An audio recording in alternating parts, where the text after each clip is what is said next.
Hello students, now we are going to discuss about rotating effect of force. Have you observed the position of handle in the door? Where it will be? It will be in the edge of the door, that means free end of the door. Okay, why it is so?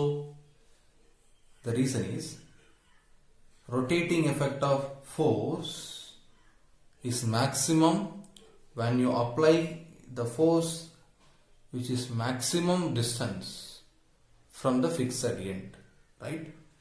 Okay, to produce the maximum rotating effect, the handle is fixed near to the edge of the door. Okay, so actually force causes the translatory motion, right? Translatory motion. And also it causes the rotatory motion.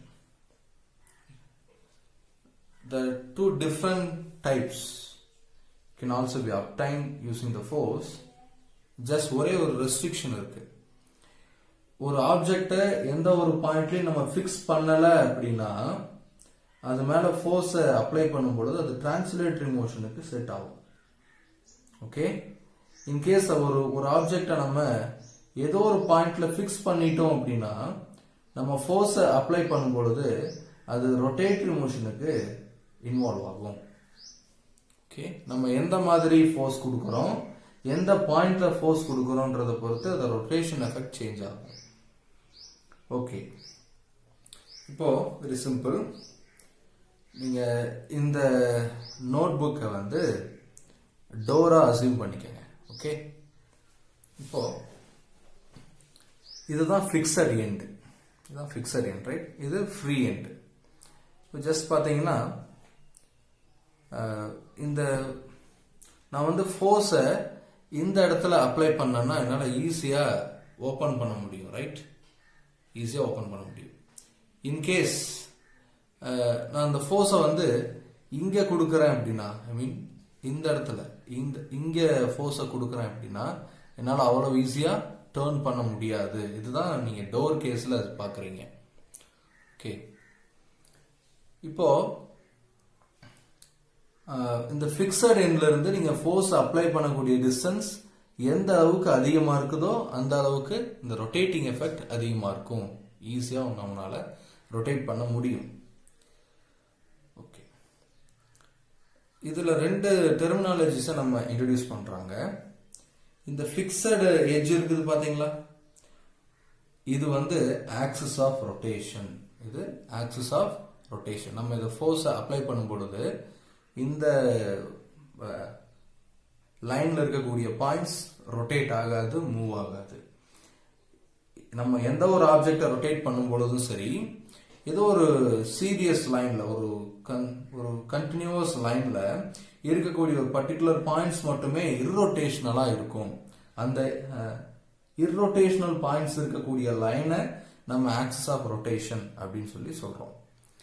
In case ஏதோ some object, வேற ஒரு object எடுத்துக்கிட்டு, for example இந்த பெண்ணை நம்ம ஆப்ஜெக்டை எடுத்துக்கிட்டு இதை ஃபிக்ஸ் பண்றோம். இதை வந்து ஃபிக்ஸ் பண்ணிட்டு ஃபோர்ஸை இப்படி அப்ளை பண்ணா இந்த டோட்டல் பாடி ரொட்டேட் ஆகுது. பட் இதுல ஏதோ ஒரு பர்டிகுலர் பாயிண்ட் மட்டும் ரொட்டேட் ஆகாது. அந்த பாயிண்ட் வந்து point of rotation, right? Okay, இந்த மாதிரி ரெண்டு டேர்ம்ஸ் பார்க்குறோம். ஓகே, தென் இப்போ ஒரு ஆப்ஜெக்டோட ரொட்டேஷனல் எஃபெக்டை மெஷர் பண்ணணும். அதுக்கு ஒரு குவான்டிட்டி நம்ம டிஸ்கிரைப் பண்றோம். இந்த குவான்டிட்டி என்னன்னா moment of force, right? Moment of force or torque. Okay, it is a measure of rotational effect of force, rotational effect of the object. Okay, இப்போ moment of force about any fixed axis or any fixed point or torque, இது எதை depend பண்ணி இருக்கும்? நம்ம இந்த டார்க்கை வந்து ஒரு Greek லெட்டரால denote பண்றோம். இந்த லெட்டருக்கு பேரு tau. Tau, this is represent torque இல்லையா? ஓகே, இது எதெல்லாம் டிபெண்ட் பண்ணியிருக்குன்னு பார்த்தா, யூஸ்வலாகவே நம்ம ஃபோர்ஸ் அதிகமாக எக்ஸர்ட் பண்ணால் ரொம்ப அதிகமான எஃபெக்டிவ் டிரான்ஸ்லேட்டரி மோஷன் ப்ரொடியூஸ் ஆகும். கரெக்டு தானே? அதே மாதிரி இந்த ரொட்டேஷனல் எஃபெக்ட்டுக்கும் ஃபோர்ஸ் அதிகமாக இருந்தால் ரொம்ப எஃபெக்டிவாக ரொட்டேட் ஆகும். நீங்கள் டோரை ஓப்பன் அண்ட் க்ளோஸ் பண்ணும் பொழுது ரொம்ப அதிகமான ஃபோர்ஸை எக்ஸர்ட் பண்ணால் ரொட்டேஷனல் எஃபெக்ட் அதிகமாக இருக்கும். அப்போ moment of force or torque, that means rotational effect is directly proportional to the force applied. Okay, அடுத்தது வேற எந்த ஒரு விஷயத்தை டிபெண்ட் பண்ணியிருக்கோம்? டிரான்ஸ்லேட்டரி மோஷன்னா ஃபோர்ஸை மட்டும் டிபெண்ட் பண்ணியிருக்கு. வேற என்ன இது இல்லாமல் ஒரு பாயிண்ட் அப்படின்னு கவனிச்சா, நம்ம இந்த ஃபோர்ஸை எந்த பாயிண்ட்ல அப்ளை பண்றோம் அப்படிங்கிறத பொறுத்து சேஞ்ச் ஆகுது. Very simple. இப்போ இந்த ஆப்ஜெக்ட் எடுத்துக்கிறோம். ஓகே, ஜஸ்ட் நான் ஒரு ஃபோர்ஸை இங்கே அப்ளை பண்ணுறேன். இங்கே அப்ளை பண்ணால் என்னால் எஃபெக்டிவாக ரொட்டேட் பண்ண முடியலை. ஓகேங்களா? இந்த இடத்துல அப்ளை பண்ணால், இந்த இடத்துல ஃபோர்ஸை கொடுத்தோம்னா எஃபெக்டிவான ரொட்டேஷன் கிடைக்க மாட்டேங்குது. இங்கே ஃபோர்ஸ் கொடுத்தா இன்னும் கொஞ்சம் அதிக ரொட்டேஷன், இங்கே ஃபோர்ஸ் கொடுத்தா இன்னும் கொஞ்சம் அதிக ரொட்டேஷன், இங்கே ஃபோர்ஸ் கொடுத்தா இந்த ஃபோர்ஸால எவ்வளவு மேக்ஸிமம் ரொட்டேஷன் ப்ரொடியூஸ் ஆக முடியுமோ அவ்வளோ ரொட்டேஷன் ப்ரொடியூஸ் ஆகுது. ஓகே, அப்போ நான் ஃபோர்ஸை இந்த ஃபிக்ஸட் ஆக்சிஸ்ல இருந்து, ஃபிக்ஸட் பாயிண்ட்ஸ்ல இருந்து எவ்வளவு தூரத்தில் அப்ளை பண்றேன் அப்படிங்கிறத பொறுத்து இந்த ரொட்டேஷனல் எஃபெக்ட் சேஞ்ச் ஆகுது. இப்போ இந்த டிஸ்டன்ஸ் அதிகமாக அதிகமாக ரொட்டேஷனல் எஃபெக்ட் அதிகமாகும். நான் இந்த ஃபிக்ஸட் பாயிண்ட்ல இருந்து நான் ஃபோர்ஸை அப்ளை பண்ணக்கூடிய பாயிண்ட் இருக்கக்கூடிய டிஸ்டன்ஸை டி அப்படின்னு சொல்லி மென்ஷன் பண்றேன். ஓகே,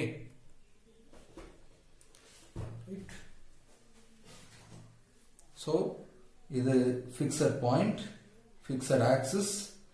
இங்கே ஒரு ஆப்ஜெக்டை நம்ம வச்சிருக்கிறோம். இந்த ஆப்ஜெக்ட்ல நான் இங்கே ஃபோர்ஸை அப்ளை பண்றேன்னா இந்த ஃபிக்ஸட் ஆக்சிஸ்ல இருந்து இந்த ஃபோர்ஸ் கொடுக்கக்கூடிய பாயிண்ட் வந்து d. So torque is proportional to the distance between the point of rotation or the fixed axis and the point where you are applying the force. It is a distance between fixed axis and the point where you are applying the force. Okay, so the torque எப்படி define பண்ணலாம்னா, it is just the product of force applied into perpendicular distance. This is perpendicular, right? Perpendicular distance between the point of application of force and the fixed axis. Okay, இது torque சொல்லலாம், இல்லைன்னா moment of force. Moment of force அப்படின்னா rotation of the force, rotation due to the force அப்படின்னு meaning. Okay, இப்போ இந்த dark அப்படிங்கிறது ஒரு vector quantity, right? இப்போ இதோட டிரெக்ஷன் எப்படி இருக்கும் அப்படின்னு பார்த்தீங்கன்னா, இந்த ஃபிக்ஸட் ஆக்சிஸ்ல ஆக்ட் ஆகும் இதோட டார்க்கோட டிரெக்ஷன். ஓகேங்களா? இதுதான் ஃபிக்ஸட் ஆக்சிஸ். இந்த டிரெக்ஷன்ல டார்க் ஆக்ட் ஆகும், either in this direction or in this direction, no problem. So அது அந்த டிரெக்ஷன் இப்படி, அதாவது ரிவர்ஸ் ஆகிறது எதை டிபெண்ட் பண்ணி இருக்குன்னா, நீங்க எந்த டைரக்ஷன் இது ரொட்டேட் ஆகுது அப்படிங்கிறத டிபெண்ட் பண்ணி இருக்கும். Okay, right. இப்போ சிம்பிளா சொல்லணும்னா, ஜஸ்ட் நம்ம ஒரு ஃபோர்ஸை எக்ஸர்ட் பண்றோம் இங்க. ஓகே, இப்போ நான் ஒரு ஆப்ஜெக்ட் எடுத்தேன், அது ஒரு பிளேன் ஆப்ஜெக்ட், இது ஒரு எப்படின்னா லீனியர் ஆப்ஜெக்ட் ஒன்று எடுத்துக்கிறேன். இதை இந்த பாயிண்ட்ல நான் ஃபிக்ஸ் பண்ணிட்டேன். ஓகே, இப்போ நான் ஒரு ஃபோர்ஸை இப்படி எக்ஸர்ட் பண்றேன், இந்த பாயிண்ட்ல எக்ஸர்ட் பண்றேன். ஓகே, இப்போ இந்த ஆப்ஜெக்ட் என்ன ஆகுதுன்னா இப்படி ரொட்டேட் ஆகும். கரெக்டுங்களா? ஓகே, இப்போ அந்த டிஸ்டன்ஸ் இருக்கக்கூடிய பிளேன் இது, ரைட்? ஃபோர்ஸ் அப்ளை பண்ணக்கூடிய பிளேன் இது. இப்போ ஃபோர்ஸும் டிஸ்டன்ஸும் இருக்கக்கூடிய பிளேன் இதுதான், plane of the paper. Okay, plane of the பேப்பர்ல இதுதான் பாயிண்ட் ஆஃப் ரொட்டேஷன். அப்போ பாயிண்ட் ஆஃப் ரொட்டேஷன் வழியா இந்த டார்க் ஆக்ட் ஆகும். அப்போ at the same time the torque ஓட direction எப்படி இருக்குன்னா perpendicular to plane containing the point perpendicular distance and the applying force. இந்த ஃபோர்ஸும் perpendicular distance இருக்கக்கூடிய பிளேனுக்கு பெர்பெண்டிகுலராகவும் பாயிண்ட் ஆஃப் ரொட்டேஷன் வழியாகவும் இல்ல ஆக்சிஸ் ஆஃப் ரொட்டேஷன் வழியாகவும் இது ஆக்ட் ஆகும். இதுதான் டார்க்கோட direction. Okay, so this is the equation for torque or moment of force. Right. இப்போ இதோட SI யூனிட் பார்க்கலாம். ஃபோர்ஸோட SI யூனிட் நியூட்டன், டிஸ்டன்ஸோட SI யூனிட் மீட்டர். அப்போ நியூட்டன் மீட்டர். ஓகேங்களா? இதே சிஜிஎஸ் யூனிட் அப்படின்னா டைன் சென்டிமீட்டர் அப்படின்னு சொல்லலாம். ஓகே, தென் இப்போ நம்ம ஒரு சிங்கிள் ஃபோர்ஸால ஒரு ஆப்ஜெக்ட் எப்படி ரொட்டேட் ஆகுது அப்படிங்கிறத பார்த்துட்டோம். ஓகே, நெக்ஸ்ட் ஒரு ஆப்ஜெக்ட் எடுத்துக்கலாம். நம்ம என்ன டாபிக் பார்க்க போறோம் அப்படிங்கறத நம்மளாவே புரிஞ்சுக்க முடியும். இப்போ ஒரு ஃபோர்ஸை எக்ஸர்ட் பண்றோம், ரைட், இந்த டைரக்ஷன்ல. இன்னொரு ஃபோர்ஸை இதே டைரக்ஷன்ல எக்ஸர்ட் பண்றேன். கவனிச்சு பார்த்து ரெண்டு ஃபோர்ஸும் equal in magnitude and opposite direction. But ரெண்டு ஃபோர்ஸுமே ஒரே லைன் ஆஃப் ஆக்ஷன்ல ஆக்ட் ஆகுது இல்லையா? ஃபர்ஸ்ட் ஃபோர்ஸோட லைன் ஆஃப் ஆக்ஷனும் செகண்ட் ஃபோர்ஸோட லைன் ஆஃப் ஆக்ஷனும் சேம். இப்போ ரெண்டும் ஈக்குவல் அண்ட் ஆப்போசிட். இது 10 நியூட்டன், இதுவும் 10 நியூட்டன். அப்போ there is no effect, there balanced forces. இதனால எஃபெக்ட் இருக்காது. ஓகேங்களா? இன்கேஸ் நான் இப்படி ஒரு ஆப்ஜெக்ட் எடுத்துக்கிட்டு ஒரு ஃபோர்ஸை இந்த டைரக்ஷன்ல ஆட் பண்றேன், ரைட், எஃப். இன்னொரு ஃபோர்ஸை இந்த டைரக்ஷன்ல அப்ளை பண்றேன். ஓகேங்களா? இப்போ ஏதாவது சம் எஃபெக்ட் இருக்குமா? ரெண்டும் சேம் ஃபோர்ஸ், ரெண்டுமே 10 நியூட்டன் சேம். இப்போ இதனால எஃபெக்ட் ஏதாவது இருக்குமா அப்படின்னா, ஜஸ்ட் இந்த ஆப்ஜெக்ட ஒரு பர்டிகுலர் பாயிண்ட், சென்டர் பாயிண்ட்ல பிக்ஸ் பண்ணி இருக்கிறதா அஸ்யூம் பண்ணிக்கலாம். இப்போ இதனால ஏதாவது எஃபெக்ட் இருக்குமா அப்படின்னா, டெஃபினட்டா எஃபெக்ட் இருக்கும். இந்த ஃபோர்ஸ் இந்த ஆப்ஜெக்டை இந்த டைரக்ஷன்ல ரொட்டேட் பண்ண ட்ரை பண்ணும், இல்ல ரொட்டேட் பண்ணும். அதே மாதிரி இந்த ஃபோர்ஸ் இந்த ஆப்ஜெக்டை இந்த டைரக்ஷன்ல ரொட்டேட் பண்ண ட்ரை பண்ணும். ஸோ கன்சிடர் பண்ணி பார்த்தீங்கன்னா ரெண்டுமே ஒரே டைரக்ஷன்ல ரொட்டேட் பண்ண ட்ரை பண்ணுது. அப்போ இப்படி ஒரு ஆப்ஜெக்ட் இருந்துச்சுன்னா அது இந்த டைரக்ஷன்ல ரொட்டேட் ஆகும். ஓகேங்களா? ஸோ இப்போ இந்த ரொட்டேஷனை கிரியேட் பண்ணது யார் அப்படின்னா டூ ஃபோர்ஸஸ். ஸோ இந்த டூ ஃபோர்ஸஸ் சேர்ந்து ஒரு ஆப்ஜெக்டோட ரொட்டேஷனை கன்ஸ்டிடியூட் பண்ணுது. ஸோ திஸ் கேஸ் இந்த டூ ஃபோர்ஸஸ் நம்ம கப்பிள் அப்படின்னு சொல்றோம். ஓகேங்களா? கப்பிள். ஒரு சிங்கிள் ஃபோர்ஸ் ரொட்டேஷனை ப்ரொடியூஸ் பண்ணுச்சுன்னா அது டார்க். டூ ஃபோர்ஸஸ் அந்த ரொட்டேஷனை ப்ரொடியூஸ் பண்ணுச்சுன்னா அது கப்பிள். ஓகே, இப்போ இந்த கப்பலை எப்படி டிஃபைன் பண்ணலாம் அப்படின்னா, ஸோ நம்ம ஃபர்ஸ்ட் இருந்து கன்சிடர் பண்ண விஷயங்கள் எல்லாம் கொஞ்சம் ரீகால் பண்ணலாம். ஃபோர்ஸஸ் ரெண்டும் equal in magnitude but opposite in direction. முக்கியமான விஷயம், the first force ஓட line of action இது, second force ஓட line of action இது. So these two forces has the different lines of action. Their lines of action do not coincide. So this is the definition. Two equal oppositeல இருந்துச்சுன்னா நம்ம என்ன கேட்டகரியில கொண்டு வந்துருவோம்? Unlike parallel forces. So two equal unlike parallel forces applied simultaneously at two different points. ஏன்னா ரெண்டு same பாயிண்ட்ல இருந்தா அங்க எந்த ஒரு எஃபெக்டும் நடக்காது. Two different points, it constitute a couple. They constitute a couple. ஓகேங்களா? So couple is defined as two equal and opposite, two equal and unlike parallel forces applied simultaneously on the same body at two distinct points constitute a couple. Their lines of action do not coincide. So at the same time நம்ம ஒரு object rotate ஆகணும்னா அந்த ஆப்ஜெக்டை நம்ம fix பண்ணி வச்சிருக்கணும். Fix பண்ணாத ஆப்ஜெக்டும் rotate ஆகலாம். பட் நம்ம பியூர்லி ரொட்டேஷனல் தேவை அப்படின்னா அந்த ஆப்ஜெக்டை எப்படிங்க ஃபிக்ஸ் பண்ணி மட்டும் தான் வச்சிருக்கணும். டெஃபினட்டா ரிஜிட்டா ஃபிக்ஸ் பண்ணணும். What you mean by rigid? Rigid means there is no chance for deformation. அதுல எந்த விதமான டிஃபர்மேஷனும் டிஸ்ட்ராக்ஷனும் நடக்காது. என்ன ஃபோர்ஸ் கொடுத்தாலும் அந்த பாயிண்ட்ல இருந்து அது டிஸ்லோகேட் ஆகாது. அந்த ஒரு ஆப்ஜெக்டோட ஷேப் வந்து டிஃபார்ம் ஆகாது. அப்படிப்பட்ட கேஸை நம்ம ரிஜிட் கேஸ் அப்படின்னு சொல்றோம். அப்படிப்பட்ட ஆப்ஜெக்ட்ஸை நம்ம ரிஜிட் பாடிஸ் அப்படின்னு சொல்றோம். ஓகே, இப்போ இந்த கப்பல் does not produce any translatory motion. So it is purely rotational motion produce பண்ணுது. ஓகேங்களா? So this rotational effect of couple, two forces combine ஆகி தான் couple மாறுது. The rotational effect of couple is defined in terms of moment of couple, measured in terms of moment of couple. சரி, moment of couple எப்படி நம்ம define பண்ணலாம், அதுக்கான equation எப்படி வந்து டிரைவ் பண்ணலாம்? ஜஸ்ட் நம்ம டார்க்ல இருந்து வருவோம். ஓகே, இப்போ ஒரு ஆப்ஜெக்ட் இருக்கு, இதை சென்டர் பாயிண்ட்ல ஃபிக்ஸ் பண்ணி வச்சிருக்கிறோம். Centre point take it as O. இந்த பாயிண்ட்டை A அப்படின்னும் இந்த பாயிண்ட்டை B அப்படின்னும் அசியூம் பண்ணிக்கிறோம். ஸோ ஒரு ஃபோர்ஸை நம்ம இந்த டைரக்ஷன்ல எக்ஸர்ட் பண்றோம் F. இன்னொரு ஃபோர்ஸை இந்த டைரக்ஷன்ல எக்ஸர்ட் பண்றோம் F. Two equal unlike parallel forces acting on two different points, two distinct points on the same body and simultaneously. Okay, இப்போ நம்ம எப்படின்னா இந்த டிஸ்டன்ஸை டீன்னு எடுத்துக்கிறோம். இந்த டிஸ்டன்ஸும் டெஃபினட்டா டியா இருக்கு, ஏன்னா இது சென்டர் பாயிண்ட். ஓகே, இப்போ இந்த ஃபர்ஸ்ட் ஃபோர்ஸை மட்டும் கன்சிடர் பண்றோம். ஏங்கிற பாயிண்ட்ல ஆக்ட் ஆகக்கூடிய ஃபோர்ஸை மட்டும் கன்சிடர் பண்றோம். அதனால ப்ரொடியூஸ் ஆகக்கூடிய dark tau A is equal to force into distance. What is the distance? D.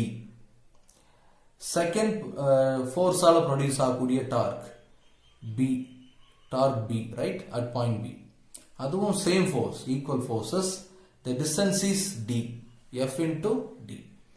இப்போ பாருங்க, first forceம் இத இந்த டைரக்ஷன்ல ரொட்டேட் பண்ண ட்ரை பண்ணுது. செகண்ட் ஃபோர்ஸும் இந்த டைரக்ஷன்ல ரொட்டேட் பண்ண ட்ரை பண்ணுது. இப்போ ரெண்டோட ரொட்டேஷனல் எஃபெக்டும் ஆட் ஆகுது ஒன்னோட ஒன்று, ஏன்னா சேம் டைரக்ஷன்ல ரொட்டேட் பண்ண ட்ரை பண்ணுது. ஸோ த நெட் எஃபெக்ட் அப்போ ரெண்டு ஃபோர்ஸஸ்னால ப்ரொடியூஸ் ஆகுது. அதனால இந்த ரொட்டேஷனோட மெஷரை நம்ம மொமெண்ட் ஆஃப் கப்புள் அப்படின்னு சொல்றோம். Simply the rotational effect at point A due to the force at point A plus rotational effect of the force which is applied on the point B. So just ரெண்டையும் பண்ணோம்னா force into D plus force into D distance. So இங்க இத 2FD அப்படின்னு எழுதலாம். Okay, 2FD. Just பாருங்க, force into 2D அப்படின்னு இதை mention பண்ணலாம். இங்க 2Dங்கிறது என்ன? total length of the object, right? Centre point O அப்படிங்கும் பொழுது D then D நம்ம எடுத்துக்கிறோம். So total distance is 2D. So simply the moment of couple is defined as any one of the force, either of the forces into the length of the object. இந்த length நம்ம எப்படி சொல்றோம்னா, maybe இந்த object இதை விட பெருசாவும் இருக்கலாம், இதை விட எவ்வளவு லென்த் வேணா இருக்கலாம். பட் நம்ம என்ன கன்சிடர் பண்றோம்னா, இந்த ரெண்டு ஃபோர்ஸஸ் இடையில இருக்கக்கூடிய டிஸ்டன்ஸ் தான் இங்க இன்க்ளூட் ஆகுது. ஸோ இந்த டிஸ்டன்ஸை நம்ம என்ன சொல்றோம்னா arm of the couple, arm of the couple அப்படின்னு சொல்றோம். Okay, right. அப்போ moment of couple is defined as force into the arm of the couple அல்லது perpendicular distance between the two forces. சிம்பிளா அதை சொல்லிக்கலாம். Moment of couple is defined as the force into product of force into perpendicular distance between the two forces. அங்க perpendicular distance between the point of rotation or fixed axis and the point of application of force. இங்க perpendicular distance between the two forces. Okay, இதுதான் different. Okay, இதுக்கு நிறைய examples இருக்குதுங்க. Tape rotate பண்றோம் இல்லையா, tape open பண்றோம், close பண்றோம், அங்கேயும் கப்புள் ப்ரொடியூஸ் ஆகுது. பிளஸ் ஸ்டியரிங், அதுலயும் இங்க கப்புள் வந்து ப்ரொடியூஸ் ஆகுது. ஓகே, இப்போ இந்த ஈக்குவேஷன் எப்படி எழுதுறாங்கன்னா force into perpendicular distance between the two forces is, take it as S, F into S. இதோட யூனிட்டை பார்க்கலாம். ஃபோர்ஸ் அதோட unit Newton, again the distance, so Newton meter. But torque and couple both have the same unit, Newton meter. Okay. இப்போ இன்னொரு விஷயம், இந்த கப்பல் வந்து டார்க் எப்படி வெக்டர் குவான்டிட்டியோ கப்பலும் வெக்டர் குவான்டிட்டி தான். டார்க் எப்படி பாயிண்ட் ஆஃப் ரொட்டேஷன்ல ஆக்ட் ஆகுதோ, பாயிண்ட் ஆஃப் த ஃபிக்ஸட் ஆக்சிஸ்ல ஆக்ட் ஆகுதோ, அது மாதிரி கப்பலும் த பாயிண்ட் ஆஃப் ஃபிக்ஸட் ஆக்சிஸ்ல ஆக்ட் ஆகுது, ஃபிக்ஸட் பாயிண்ட்ல ஆக்ட் ஆகுது. ஓகே, இப்போ நம்ம இந்த கப்பல் அண்ட் டார்க் ரெண்டும் வெக்டர், ஸோ ரெண்டுக்கும் டைரக்ஷன் அசைன் பண்ணிருக்கோம், எந்த டைரக்ஷன் ஆக்ட் ஆகுதுன்னு பண்ணிருக்கிறோம். அப்போ நம்ம ஃபர்ஸ்ட் பார்க்கும்பொழுது அந்த plane containing the two quantities force and perpendicular distance ரெண்டுக்கும் பர்பண்டிகுலரா ஆக்ட் ஆகும் அப்படிங்கறத பார்த்துட்டோம். ஓகே, ஸோ இதுல இந்த couple either positive or maybe negative or at the same time torque, இந்த ரெண்டுமே. இப்போ ஒரு ஃபோர்ஸ் ஆக்ட் ஆகுது, ஒரு ஆப்ஜெக்டை நம்ம ஃபிக்ஸட் பாயிண்ட்ல வச்சுட்டோம், ஒரு ஃபோர்ஸை எக்ஸர்ட் பண்றோம். இது கப்பலா இருந்தாலும் ஃபோர்ஸா டார்க்கா இருந்தாலும் சேம் தான். ஸோ ஒரு ஃபோர்ஸை எக்ஸர்ட் பண்றோம், டெஃபினட்டா இந்த ஆப்ஜெக்ட் இந்த டைரக்ஷன்ல தான் ரொட்டேட் ஆக முடியும், ரைட்? இப்போ ஒரு கிளாக் எடுத்து வச்சு பார்த்தீங்க அப்படின்னா அந்த கிளாக் எப்படி ஆக்சுவலா ரொட்டேட் ஆகும், இந்த மாதிரி இடத்துல கிளாக்கோட ரொட்டேட்டிங் டைரக்ஷன் இப்படி இருக்கும் இல்லையா, 12, 1, 2, 6 அப்படி. அப்போ கிளாக்கோட ரொட்டேட்டிங் டைரக்ஷனுக்கு இது ஆப்போசிட் இருக்குது. ஸோ இந்த ரொட்டேஷனை நம்ம anti clockwise direction or counter clockwise direction அப்படின்னு சொல்றோம். ஓகே, ஆன்டி கிளாக் வைஸ் டிரெக்ஷன்ல இருந்துச்சு அப்படின்னா இந்த டார்க் ஆர் கப்புல நம்ம பாசிட்டிவ் அப்படின்னு மென்ஷன் பண்றோம் பை கன்வென்ஷன். ஓகே, இன்கேஸ் அந்த ஆப்ஜெக்ட் வந்து நான் ஃபோர்ஸை இந்த டைரக்ஷன்ல அப்ளை பண்றேன், டெஃபினட்டா அந்த ஆப்ஜெக்ட் இந்த டைரக்ஷன்ல தான் ரொட்டேட் ஆக முடியும். இது ஒரு கிளாக் எடுத்து வச்சு பார்க்கும் பொழுது அந்த கிளாக்கோட நீடில் எந்த டைரக்ஷன்ல ரொட்டேட் ஆகுதோ அதே டைரக்ஷன்ல தான் இந்த ஆப்ஜெக்டும் ரொட்டேட் ஆகுது. ஸோ இது கிளாக் வைஸ் டைரக்ஷன். இப்போ கிளாக் வைஸ் டைரக்ஷன்ல இருந்தா ஜஸ்ட் ஆப்போசிட், நெகட்டிவ், டார்க்கும் சரி கப்பலும் சரி. Okay, right. இப்போ இதோட அப்ளிகேஷன்ஸ் எல்லாம் என்னன்னு பார்க்கும். கியர்ஸ், அதுல என்ன பண்றோம், டிஃப்ரெண்ட் சர்க்கம்ஃபரன்ஸ், டிஃப்ரெண்ட் சைஸஸ் இருக்கக்கூடிய டூத்டு வீல் இருக்கும். ஓகேங்களா, அது என்ன பண்ணா ஸ்பீட் ஆஃப் ரொட்டேஷனை சேஞ்ச் பண்ண ட்ரை பண்ணுது. ஓகே, ஒவ்வொரு வீலுக்கும் ஒவ்வொரு மாதிரியான ஸ்பீட் இருக்கும், அதுல இந்த டார்க் யூஸ் ஆகுது. Next seesaw. சீசா அதுல இது வந்து ஃபிக்ஸட் சப்போர்ட் இது, ரைட்? இங்க ஒரு பர்சன் இருக்கிறாரு, இங்க ஒரு பர்சன் இருக்கிறாங்க.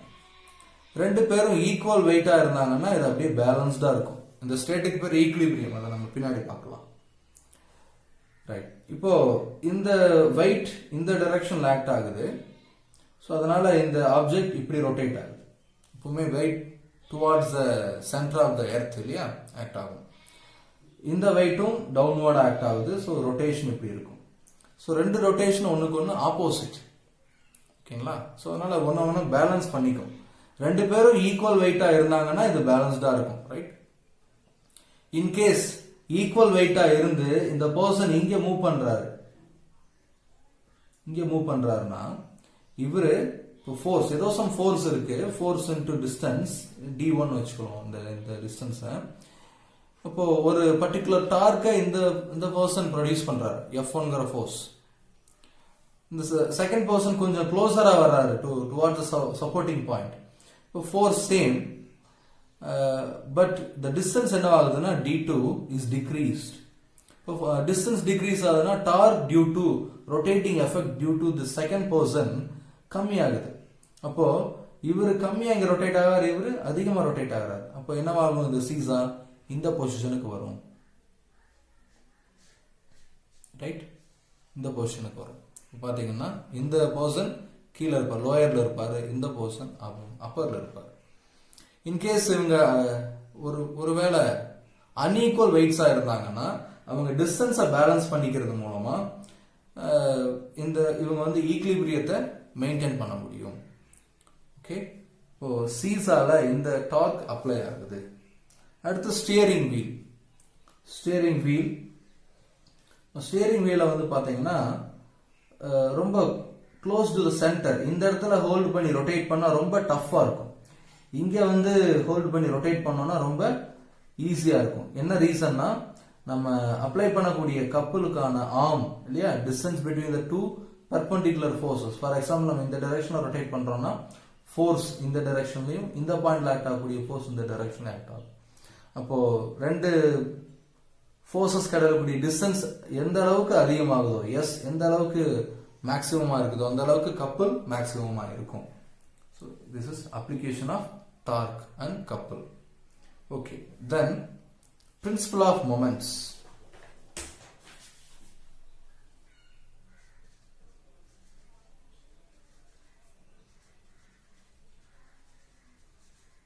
Okay, இப்போ நம்ம இதுவரைக்கும் பார்த்ததுல anti-clockwise moments means rotation. Anti-clockwise moments positive அப்படின்னு எடுத்துக்கிறோம் by convention. Clockwise moments negative அப்படின்னு எடுத்துக்கிறோம். ஓகே, இப்போ ஒரு ஆப்ஜெக்ட் எடுத்து எவ்வளவு நம்பர் ஆஃப் ஃபோர்ஸஸ் வேணாலும் ஆக்ட் ஆகலாம். ரைட், ஏதோ சம் பாயிண்ட் ஃபிக்ஸடா வச்சுக்கிறோம்.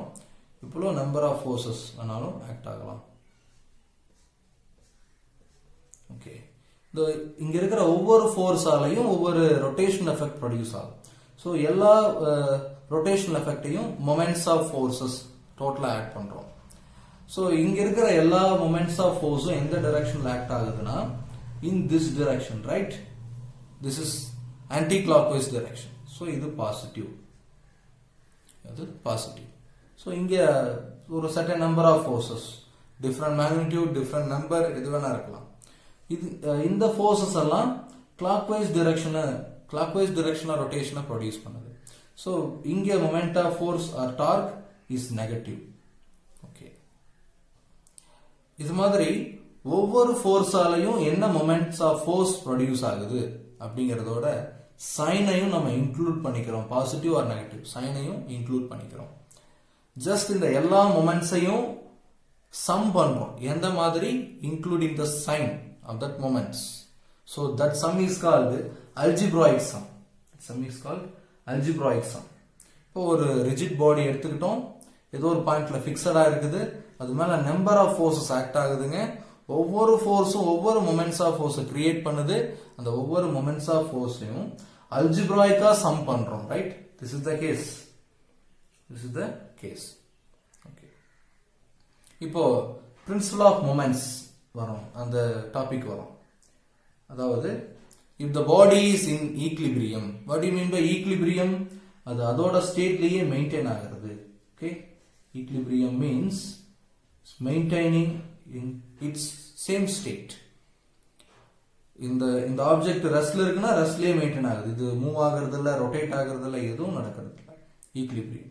If the body is in equilibrium, ஒரு இந்த மாதிரி மொமெண்ட்ஸ் ஆக்ட் ஆகும் பொழுது, மொமெண்ட் ஆஃப் ஃபோர்ஸ் ஆக்ட் ஆகும் பொழுது ஒரு ஆப்ஜெக்ட் ஈக்லிபிரியம் இருக்கணும்னா அதுக்கு என்ன பிரின்சிபல் அப்படிங்கிறது தான் இந்த statement. Okay, the body is in equilibrium, then the algebraic sum of moments in clockwise direction, that is negative, right? Algebraic sum of moments in clockwise direction is equal to algebraic sum of moments in anti-clockwise direction. அதாவது algebraic sum of moments in clockwise direction is equal to algebraic sum of moments in anti-clockwise direction. This is principle of moments. In other words, ரொம்ப simple. இதை நம்ம என்ன பண்றோம், நெகட்டிவ்ல எடுத்திருப்போமா clockwise அப்படின்னா, இது positive, no problem. இப்போ இந்த நெகட்டிவ் மொமெண்ட்ஸை நம்ம இங்க கொண்டு போறோம்.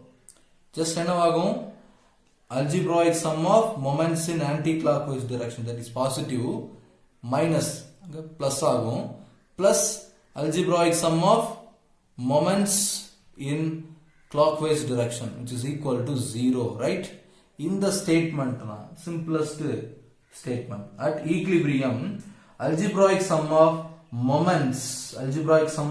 moments of all the individual forces at any point, whatever it may be, the fixed point, at any point is equal to 0. This is the principle of moments. Algebraic sum of moments, algebraic sum அப்படிங்கும் பொழுது அது clockwise இருந்தாலும் anti clockwise இருந்தாலும் எல்லாம் ஒண்ணுதான். ஏன்னா plus minus நம்ம include பண்ணிட்டோம், அது மூலமா அது clockwise anti clockwise ஆல்ரெடி நமக்கு தெரிஞ்சிடும். So if it is if the body is in equilibrium, right, the algebraic sum of moments of all the individual forces at any point is equal to 0. Okay, சிம்பிளான ஒரு exam. நம்ம ரொம்ப simplest case எடுத்துக்கிறோம். 2 forces இருக்கிறத மட்டும் assume பண்ணிக்கிறோம். Just ஒரு object rigid body, இது என்ன ஃபோர்ஸ் கொடுத்தாலும் பெண்ட் ஆகாது, டிஃபார்ம் ஆகாது. இப்போ இதை ஏதோ சம் பி அப்படிங்கிற பாயிண்ட்ல இதை சப்போர்ட் பண்ணிருக்கிறோம். எந்த பாயிண்ட்ல இது சப்போர்ட் ஆகுதோ இந்த பாயிண்ட்டுக்கு பேரு fulcrum, right? Fulcrum. Okay, right. இப்போ ஒரு ஃபோர்ஸ் டவுன்வோர்டா இங்க ஆக்ட் ஆகுது. F1 அப்படிங்கிற ஃபோர்ஸ் ஆக்ட் ஆகுது. Okay, the force is F1 acting d1 distance from the fulcrum.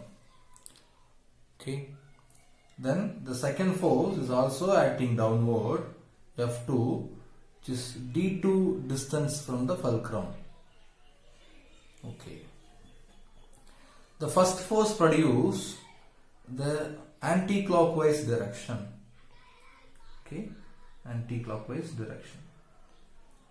Second force produce the clockwise direction. Okay, moment of force